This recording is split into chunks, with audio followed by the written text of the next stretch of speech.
তাহলে করিম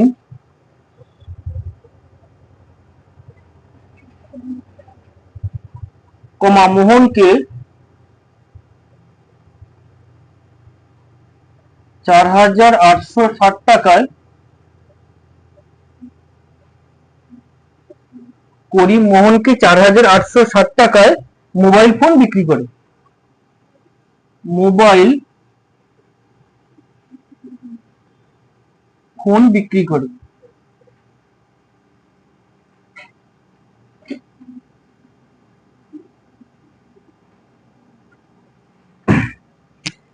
এবারে 19% ক্ষতি হয় বলেছে, 19% ক্ষতি হয়। তাহলে সমস্যাটি হলো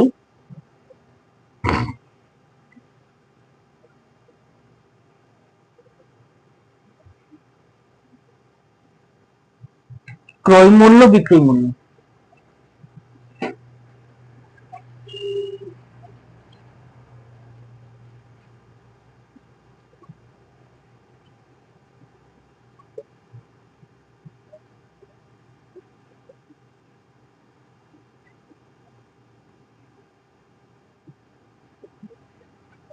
তাহলে ক্রয় মূল্য 100 টাকা যদি হয়, 19% ক্ষতি বলেছি, তাহলে 19 টাকা কমবে বিক্রি করলে, তাহলে 100 মাইনাস 19।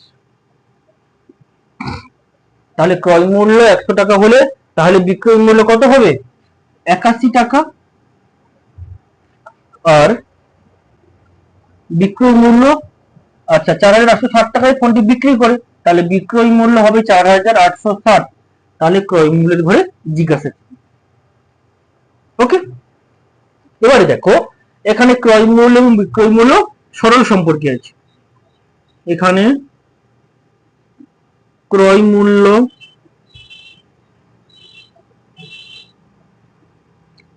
এবং বিক্রয় মূল্য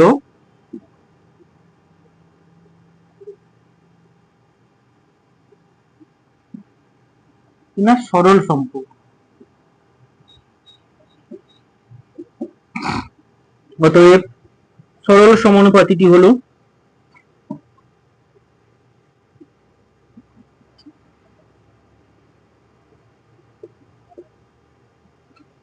তাহলে 100 ইস্টু জিজ্ঞাসা চিহ্ন সমানুপাতি 81 ইস্টু 4,860।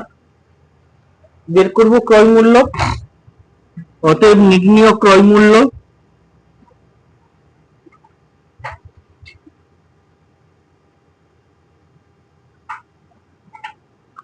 সমান কত হবে?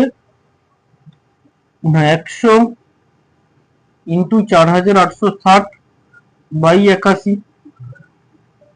81 6 6 কি 6 6 8 48।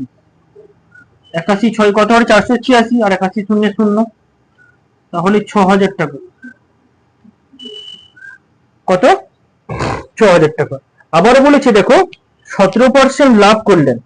বলেছে না যে যদি করিম মোহনকে বিক্রি করে তাহলে করিমের 17% লাভ হয়। হ্যাঁ, আবার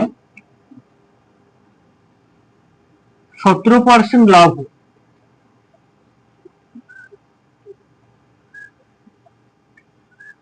হয়, তাহলে সমস্যাটি হবে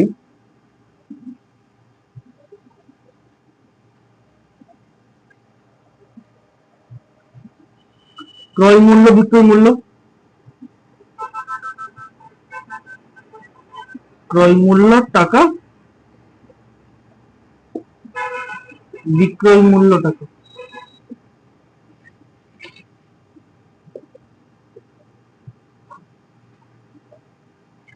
আচ্ছা 17% লাভ বলেছে, তাহলে ক্রয় মূল্য 100 হলে বিক্রয় মূল্য কত হবে? 100 প্লাস 17, তাই তো, সমান 117 টাকা হবে। আর এখানে ক্রয় মূল্য কত বের করেছি? এখানে দেখো 6,000, তাহলে ক্রয় মূল্যের ঘরে আমি 6,000 বসাবো। আর বিক্রয় মূল্য কত? একই রকম এখানে ক্রয় মূল্য বিক্রয় মূল্য সরল সম্পর্কে আছে। তাহলে এখানে ক্রয় মূল্য বিক্রয় মূল্য কি আছে? সরল সম্পর্কে আছে। অতএব সরল সমানুপাতিটি হলো, এইভাবে কথা লিখবে। তারপরে কি হবে? না 100:6,000, 6,000:100 সমানুপাতি 117 জিজ্ঞাসা চিহ্ন। অতএব নির্ণয় বিক্রয় মূল্য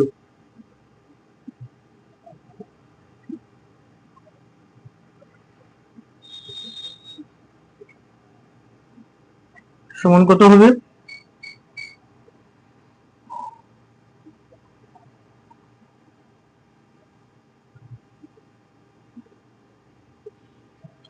ছ হাজার ইন্টু 117/100, দুটো শূন্য করে এখানে দুটো শূন্য কাটে।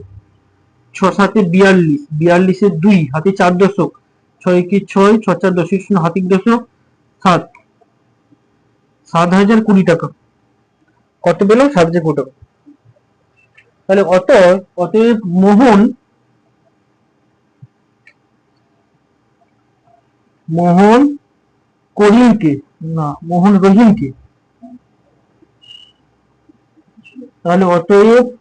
রহিমকে 7,020 টাকায় ঘড়িটি বিক্রি করে।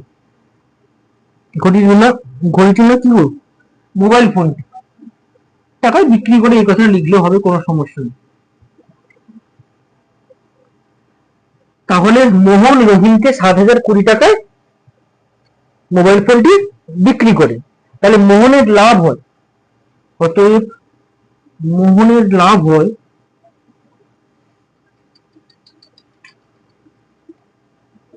কত? না 7,020 মাইনাস কত? 4,860, 4,860 শূন্য, 12 থেকে 6 গেলে 6, ঠিক আছে। এখানে কত আছে? 9, 1, 4, 5, 6, তাহলে 2,160 টাকা লাভ হয়। কত? 2,160 টাকা।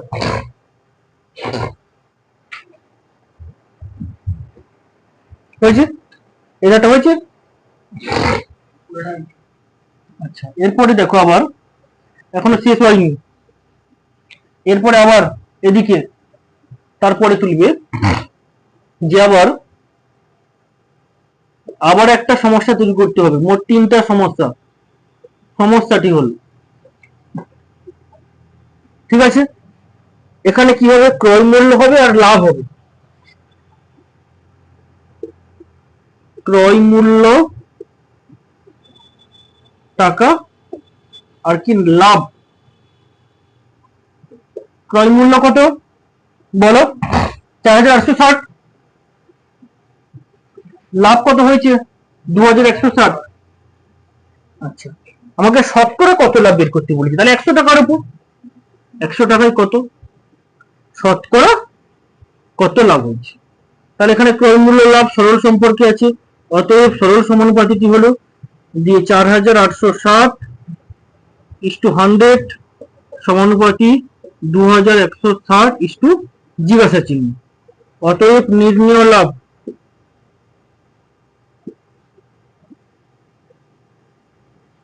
সমান কত হবে?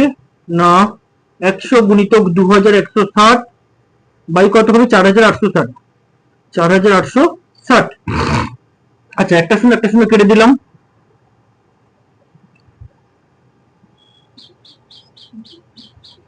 আচ্ছা, কাটি, 2 একে 2, 0, 2 8 16, 2 2 4, 2 4 8, 2 3 6। আচ্ছা, 2 আবার 3 যাবে, 3 3 9, 3 6 18, 3 8 24, 3 1 3, আবার 3 যাবে, 3 1 3, 3 2 6, আবার 3 2 6, 3 7 21, আবার 3 যাবে, 3 4 12, 3 9 27। তাহলে এটা কত হলো? আর তো যাবে না। 104 400/9 হচ্ছে। 400/9 মানে কত হচ্ছে?